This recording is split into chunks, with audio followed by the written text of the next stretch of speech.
We're now wrapping up our look at the upcoming Georgia legislative session with Democratic State Representative Valencia Stovall.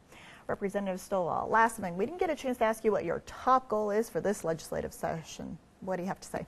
Well, definitely is a focus on education and looking at those bills that come before the Education Committee. I sit on the Education Committee now, and it's always interesting to see in the dynamic of bills that come across our desks when we have to consider.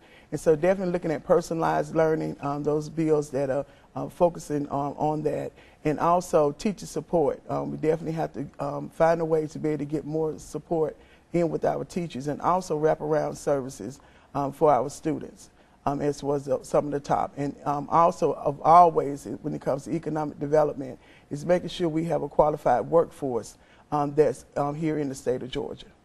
Okay, now a program that's very popular, the Hope Scholarship. Are we in danger of money running out in that program? There always is a danger of money running out when you're dealing with state funds.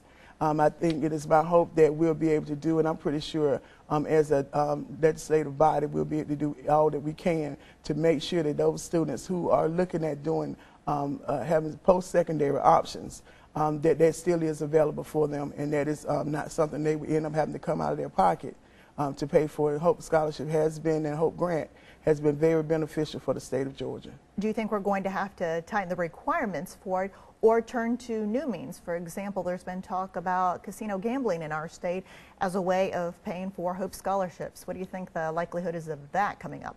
I think we're definitely going to have to look at some additional means to make sure for the duration of the Hope Scholarship that is continuous.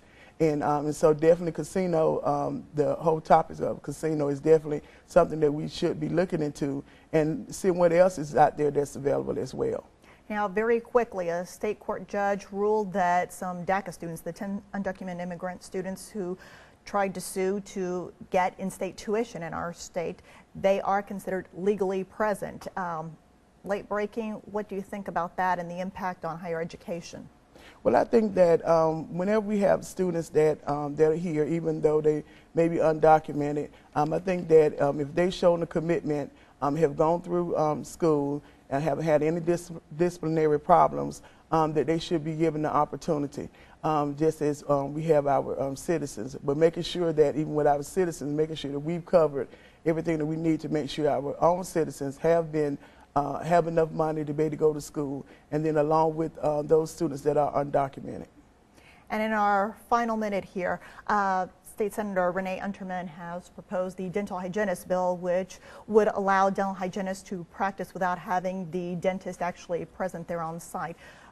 Health care, oral care in particular, has been a concern for students. Talk to us about that.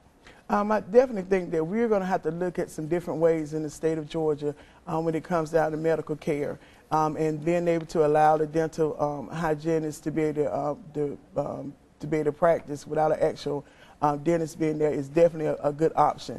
And also, even when you're talking about patient doctors, the assistant doctor care, that's another option as well. So we're definitely going to have to look at some other options because of the whole issue with medical insurance.